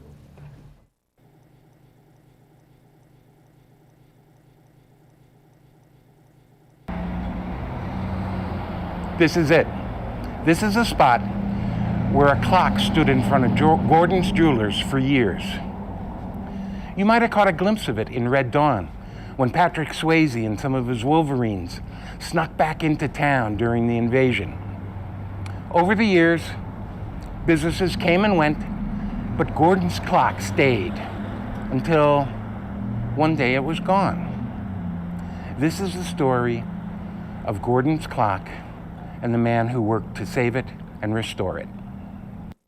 The Gordon's jewelry clock stood on the sidewalk of the 600 block of Douglas Avenue for about 75 years, until it was put on the auction block in 2013. As a longtime resident of Las Vegas, with a strong interest in the city's history and historic preservation, Bob Micheler simply couldn't stand by and watch the landmark disappear from the site, and perhaps be gone from public view in Las Vegas, or even gone forever from the city of its roots. Bob talked with Cindy Collins, who was then the executive director of Main Street de Las Vegas, and said, "I'm interested in the clock. Do you know how it could be restored and how much it would cost?" A few days later, he called back and said, "Cindy, I bought the clock." So that's how the clock came to be in Bob's backyard at the time of his death, May 24, 2020. With the untimely passing of Bob Micheler, chairman of the Las Vegas, New Mexico Community Foundation, the foundation board assumed the role of completing the restoration and reinstallation of the clock. The process started when the Bob Micheler estate donated the clock to the foundation. With the assistance of Philip Martinez at Franken Companies, the clock face and other minor components were stored at Franken Companies. The heavy cast iron base, stored at Highline Welding, was also moved to the Franken warehouse. Rudy Lovato of Sapeo Sign Company worked on repainting the clock. Bob had purchased a new clock motor, which was ready for rewiring, but one of the clock hands is missing, and that has taken additional work. The installation may take place in 2 phases, with the base being installed first and connected to electrical power. The owner of Medicus, Cindy Walker, has agreed to provide the electricity for the clock. The foundation board approved a proposal from artisan welder and craftsman Manny Lujan to complete the repairs on the clock and prepare it for reinstallation at its original location. just happy for it to be a little piece of Las Vegas, you know, coming back to life by my own hands. And I like building and fixing stuff.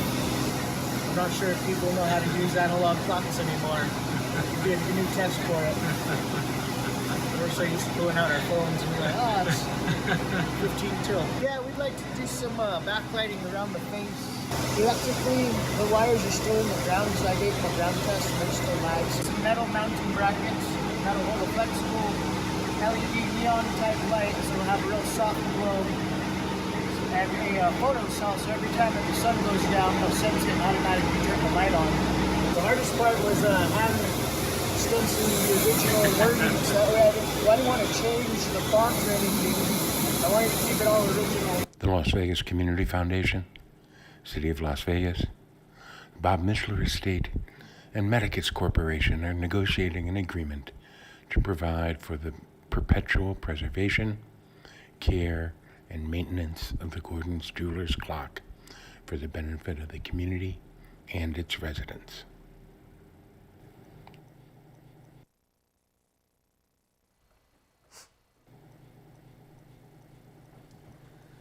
Wow, another fantastic video presentation by our volunteer videographer, Jim Hunyadi. Jim, thanks again so much for all that you've done for us. Now we're going to take another look at another landmark on Douglas Avenue, and that, of course, is Dick's Pub and Restaurant, one of our local favorite hangouts, I can tell you from personal experience. Now, Dick's has been a part of Las Vegas history and hospitality for many years, and they've got a very special presentation for you. Let's take a look.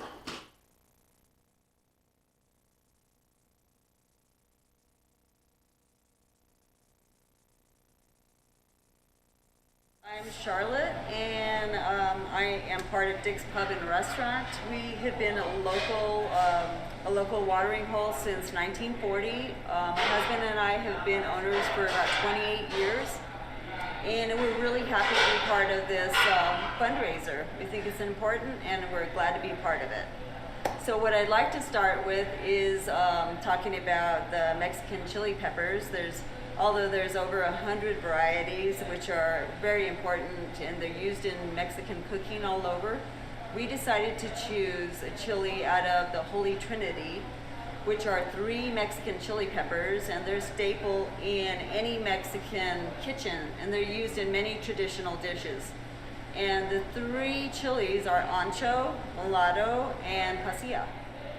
Ours is an ancho. That's the chili that we chose to be a part of our dish. We used chuck roast, and we infused that chili, and it almost looks like a mole.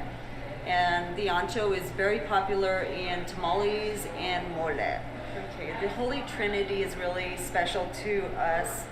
It brings back so many memories growing up, especially at Christmas time. I always tell Stephen, just the smell of the chilies cooking when we do our chili, a red chili or a green chili, but especially the pozole brings back many memories from growing up and Christmas time and Thanksgiving. So we always try to bring a part of this and infuse it in our daily recipes here in New Mexico, because we're deep in history here, so we feel that it's a great part of Las Vegas in our tradition. I've always loved. I'm a big foodie, and I love food, and I love to eat. So that's probably I like to see people enjoying, and bringing people together. Good food, good drinks, and good people. And that's probably been the most special to me, is to see people enjoying something that you created. Probably our tortilla soup. It's been a great blend of chilies, and it's something that people crave. So I think that is probably one of the biggest. And also, both of our chilies, our red and our green chili, are very popular. We do our enchiladas, our smothered burritos, nachos. They're something that people come in and they crave. I'm just glad to be here today, and I'm glad to be involved with this great fundraiser.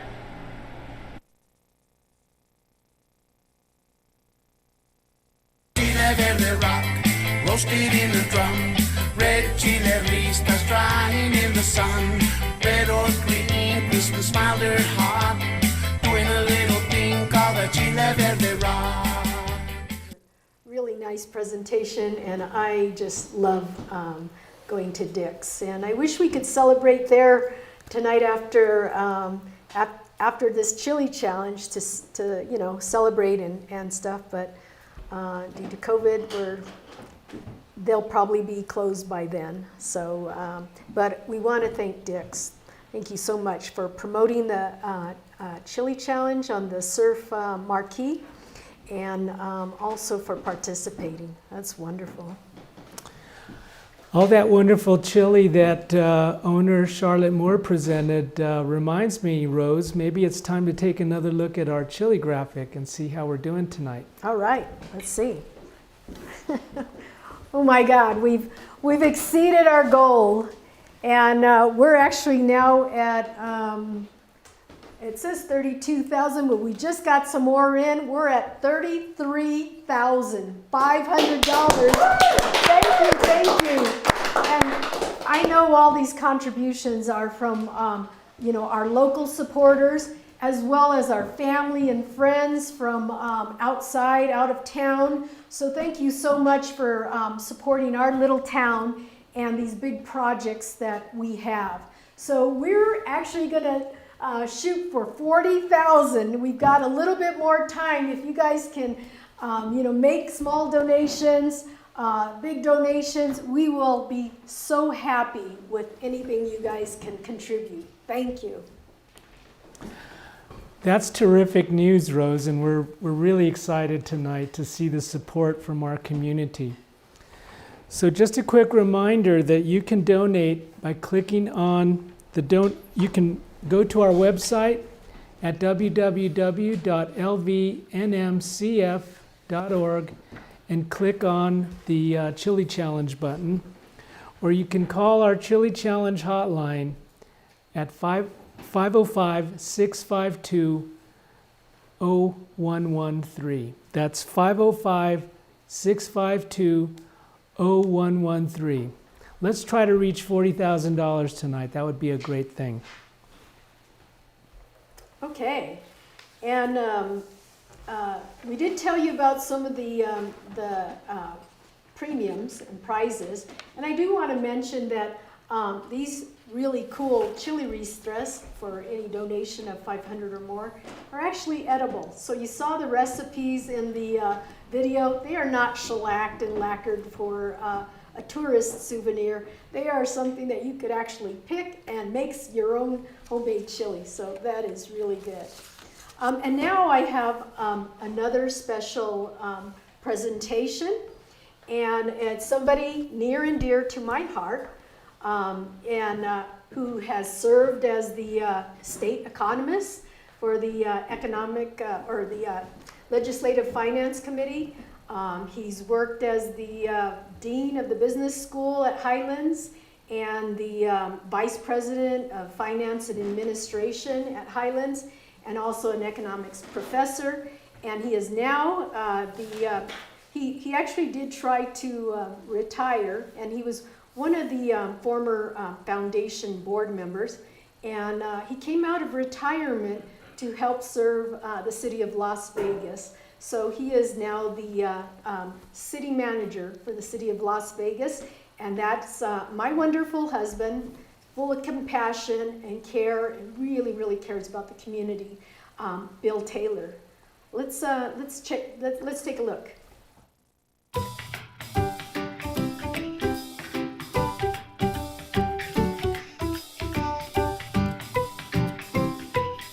I give to the Las Vegas Community Foundation because I know the kinds of community things that they do. So they support so many things that are important to our town: the arts, beautification, our parks.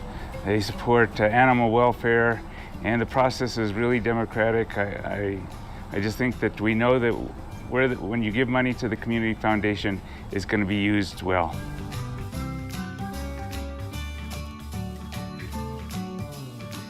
I think that the benefit of having a community foundation is that, first of all, you have one place where people know that they can donate money. They know that the money is going to be used appropriately for the broad benefit to the community, and it just makes it easier rather than having to try to pick and choose and not knowing where to put your money in.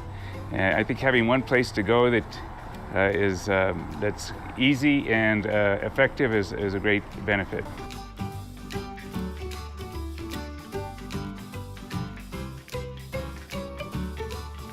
Helping make Las Vegas thrive, you can look at it a number of ways, but I think it's helping the city grow, helping to create opportunities, especially opportunities for people who already live here, to help the community be all that it can be for all of the people that live here. And so essentially to create a higher standard of living for everybody, so that they can be proud of the community and they be happy here and they want to stay here. Well, I've been involved with the Community Foundation and I know the kinds of projects they do. We've had some discussion about doing some small projects, like they do at the Santa Fe Community Foundation, where you help people in need. And so I'd really like to see us do that, where somebody just needs a couple of tires so they can get their car going and get to work, or maybe they need a repair on their roof or something like that. Those are really important things. And I know that there are people out here who often, or some people anyway, who don't have the means to take care of what we might think of as relatively minor repairs, and can make a tremendous difference in the quality of their lives.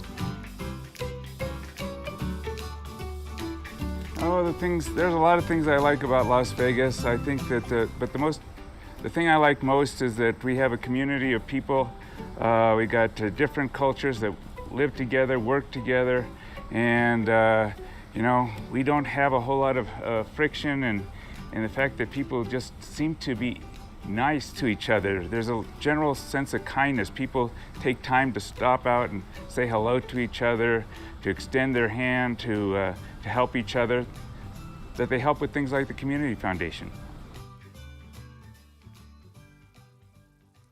Thanks so much to our great friend and city manager, Bill Taylor, for all that you do, Bill. We're so grateful. We're coming to the end of our program now, and so we want to share a few other options of how you can support the Las Vegas Community Foundation. Now, Bob Micheler built many strategies for people to donate to the foundation. I just want to share a few of them with you. Of course, you can contribute through tonight's program. You can also contribute to some of our direct mail fundraisers throughout the year. And you can always contribute on our website or our Facebook page at any time. There are other ways you might consider.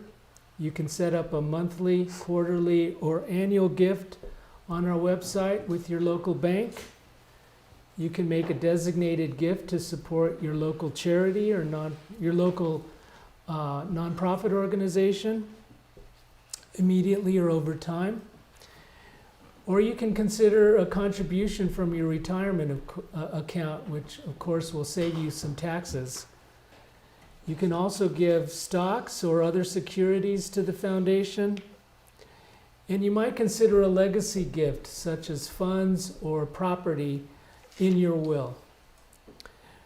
One other aspect of having many ways to donate is that you can use any of the methods I mentioned to donate toward short-term projects, or to donate to our investment account that accumulates money for larger projects farther in the future.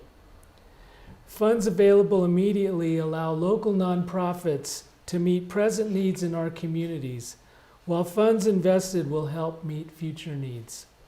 Both are equally important. So we hope you can consider one or more of these options to support our community. So let's hear from our final restaurant of the night, La Casita de Mama. Let's take a look.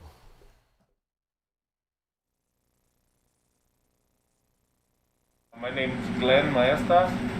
I've grown up here in Las Vegas. I've been cooking off and on for 13 years. I learned a lot of my traditional cooking from my mother and my grandmother. This chili recipe that I'm doing today was actually passed from my grandmother to my mom. So it's something that's kind of a tradition. Actually, it was just a recipe that my grandma kind of created over time from different things that she's done, different places she's traveled. She grew up here in Las Vegas, but she would also travel along with my grandfather to do different agricultural work. They go and they work in fields and do different things like that. So with her traveling, she gained the knowledge of different ways people cook, and she kind of incorporated it all together.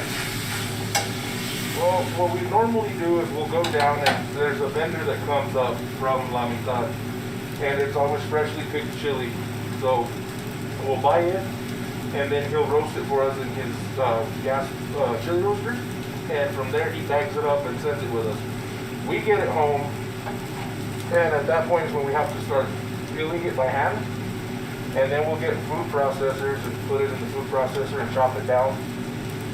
And then we end up getting the quart-sized Ziploc bags and filling them up and putting the date on there and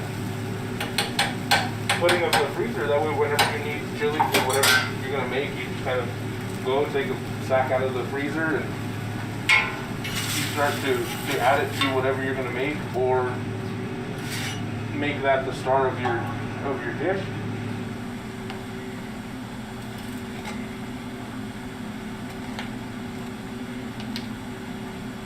And this is the green chili sauce that we had been building.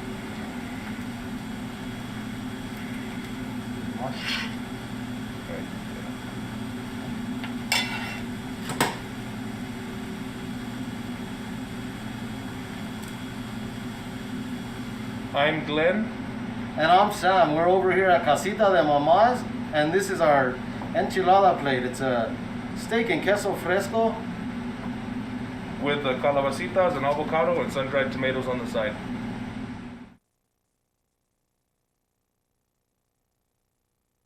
Chile verde rock, roasted in the drum. Red chile ristas drying in the sun. Red or green, Christmas mild or hot. Doing a little thing called the Chile verde rock. La Casita de Mama, what a great, wonderful takeout restaurant right here in Las Vegas on Mills and Hot Springs. So please check it out when you get a chance, because it is really delicious. And we're proud to support the business community in Las Vegas and are so appreciative of their support for our efforts. Another great donor is Nancy Calillo, former owner of Tome on the Range bookstore and second Tome Around, and now the current owner of Paper Trail Gift Store on Bridge Street. And she's been a donor and contributed and volunteered and helped with so many community causes. Let's hear from Nancy. Let's take a look.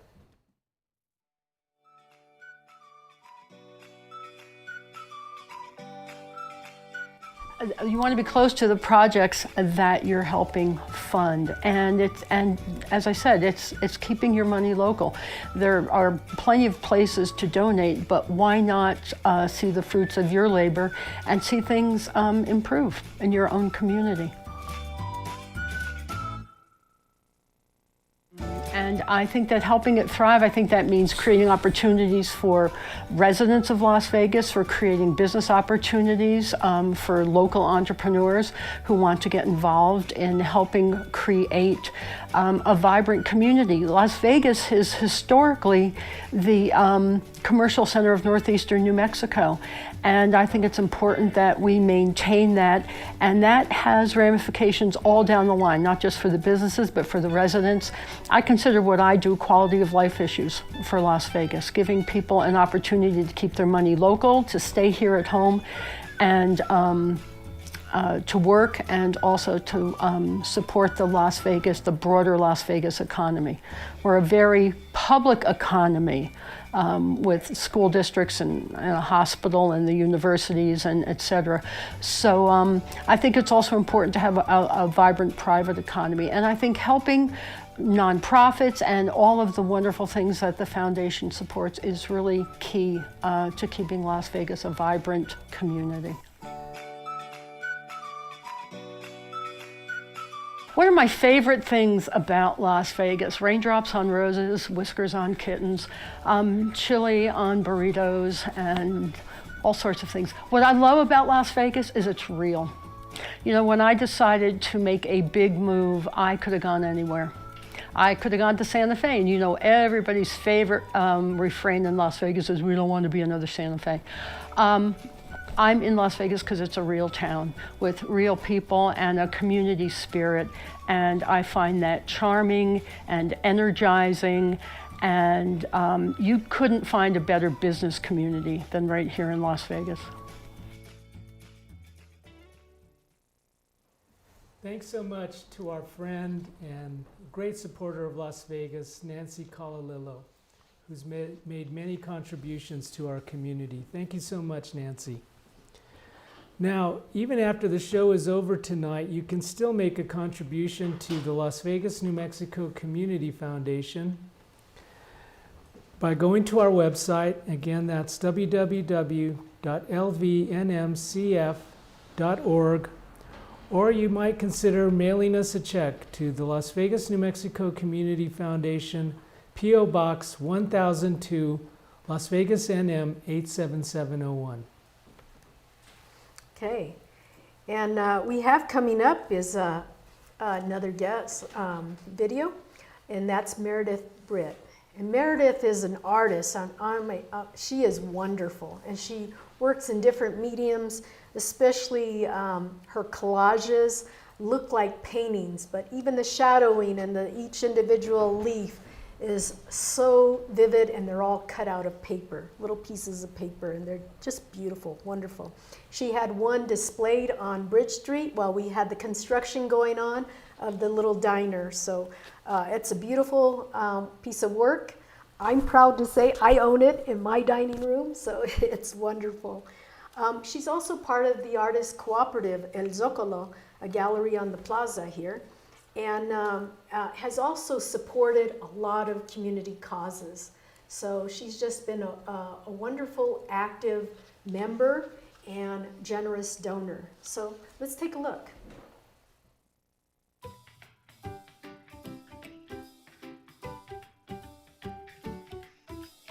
Well, to me, it seemed the most comprehensive organization to donate to, because it seems like it helps all the other organizations.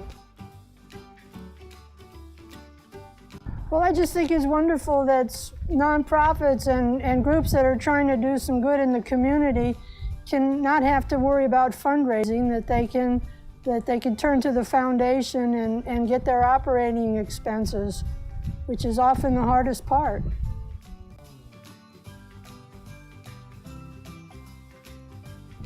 I love the climate, I love the size of the town, I love living in a college town, I love being near the interstate and Santa Fe and Albuquerque and being near the Sangre de Cristo Mountains.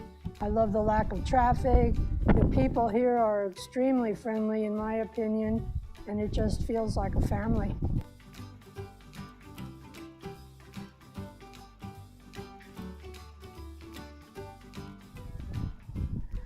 Well, that means to me that we have to work together if we want to thrive, and we have to be a community and help each other.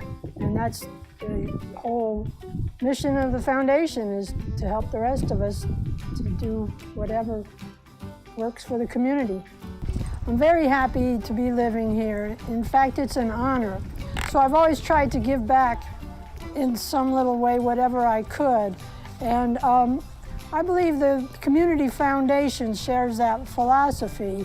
The foundation is helping the community by helping other small groups, nonprofits, agencies, and to do their work by helping with the financial part of their activity, which is usually the hardest part, to have operating funds.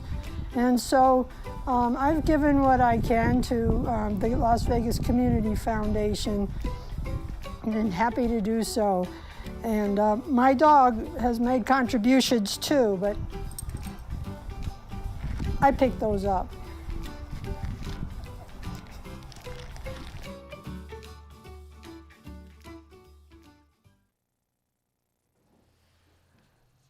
Thank you, Meredith and Bambi, for your contributions to our program tonight. Meredith, if you're out there, we really appreciate you.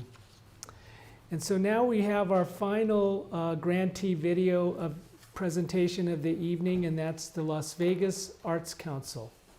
With a modest grant from the Las Vegas, New Mexico Community Foundation, the Arts Council has installed a great mural in our breezeway here, which honors local music legend Antonia Apodaca, and has been created by local artist Raz Zacharias. Let's take a look.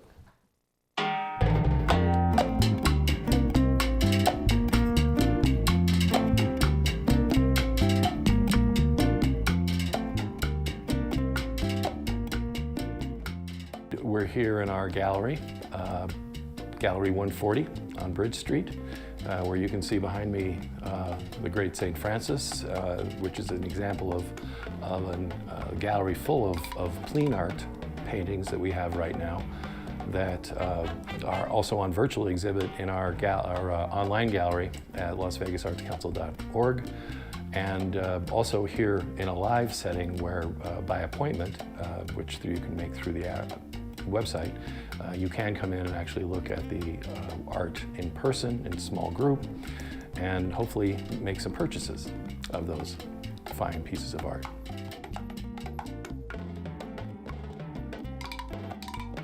We were happy to receive $1,000 and use that to support the creation of a very large, beautiful mural on the outside of this building, which tributes a musical legend from Las Vegas named Antonio Apodaca.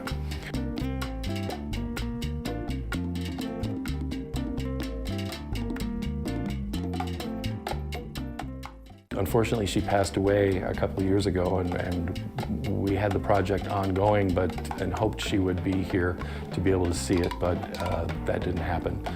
But her family is going to be able to see it once it's completely finished. I think we're about 80% completed right now. The money was used to pay for the artist, Raz Zacharias, who's a local guy, also known, his name is Zach Lujan. His artistic name is Raz Zacharias. He's a very noted graffiti artist and has a number of sort of graffiti-style murals around town that are extraordinary. So we're very happy to be able to acquire him as our artist.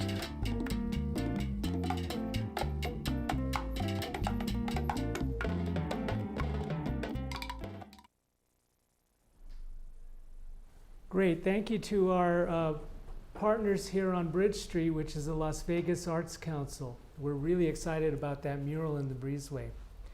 And now we have a real surprise educational initiative that we want to announce at this time, which is being co-sponsored by the Las Vegas Community Foundation. And it's an exciting initiative that's called the Golden Caballeros program that's being initiated at West Las Vegas School Systems. So let's hear West Las Vegas Schools Superintendent Christopher Gutierrez describe the program. Let's take a look.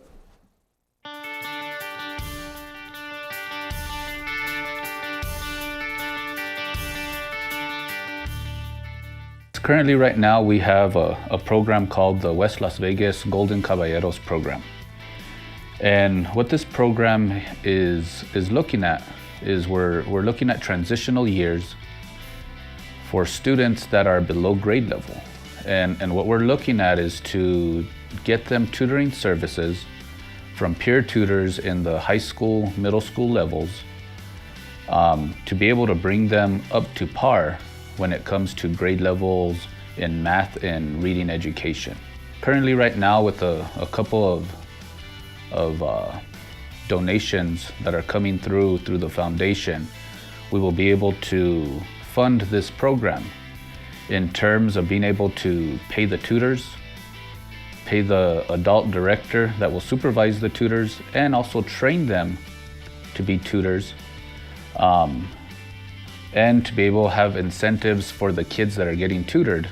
So we're choosing tutors that are still in high school or middle school that may be interested in becoming teachers.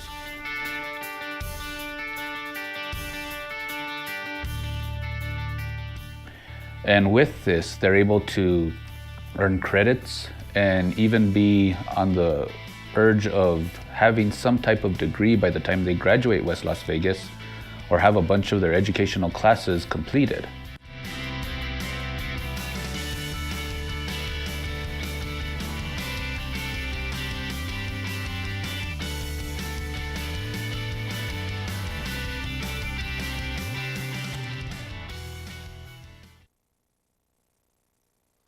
Thanks to Superintendent Chris Gutierrez, and we are proud from the foundation to be part of this initiative, the Golden Caballeros at West Las Vegas Schools.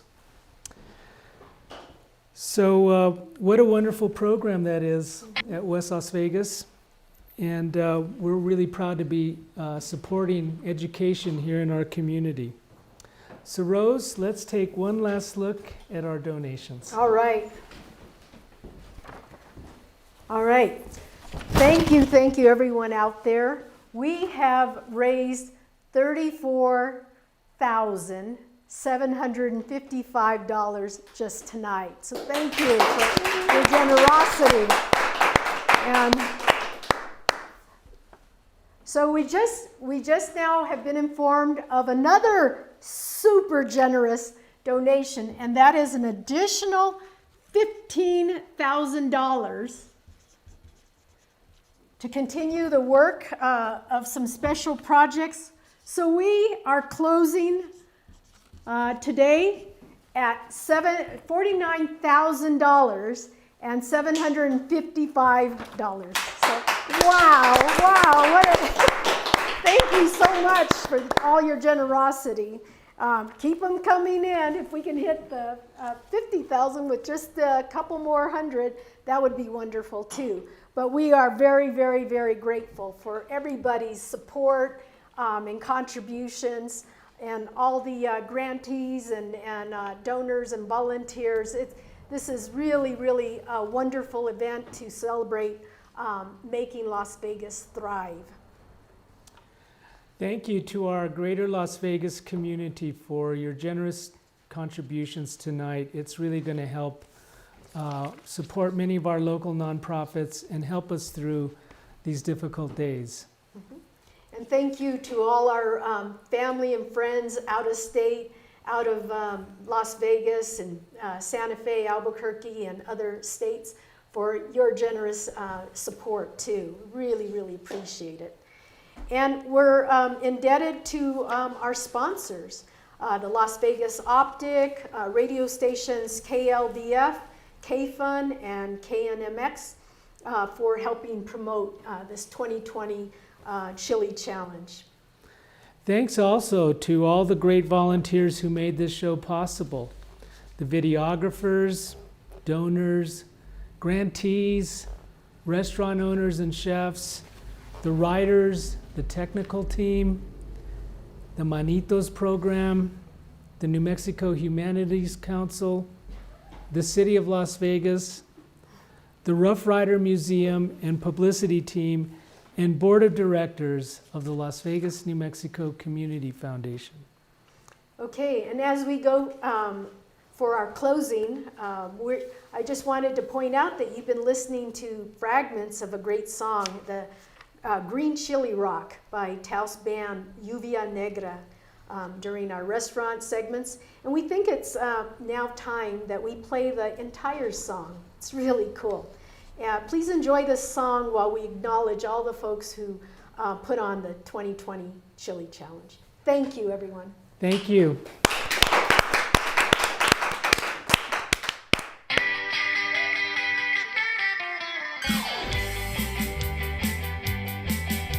It comes way down from Hatch and grown in Chimayo, spreading like a fever all across New Mexico. A national food treasure, the green chile crop. In New Mexico, we love our green chiles hot. It's the chile verde rock, roasted in a drum. Red chile ristas drying in the sun. Red or green, crisp and smile, they're hot. Doing a little thing called the chile verde rock. It comes from Socorro and grown in Rodeo. They cook it up and gallop in a pot real slow. Carnitas, papitas, chicharrones in the pot. Matanzas in Belém, we love our chiles hot. It's the chile verde rock, roasted in a drum. Red chile ristas drying in the sun. Red or green, Christmas smile, they're hot. Doing a little thing called the chile verde rock.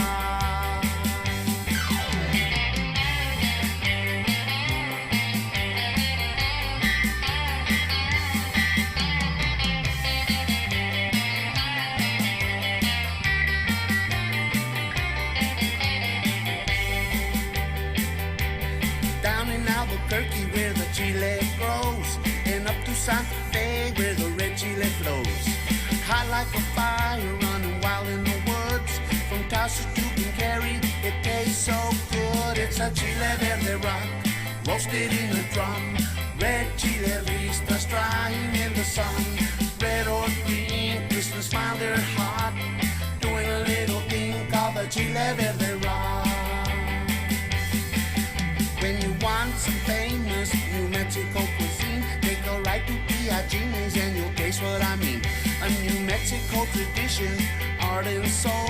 The green chili crop, a big Hispanic roll. It's the chile verde rock, roasted in a drum. Red chile ristas drying in the sun. Red or green, Christmas smile, they're hot. Doing a little thing called the chile verde rock.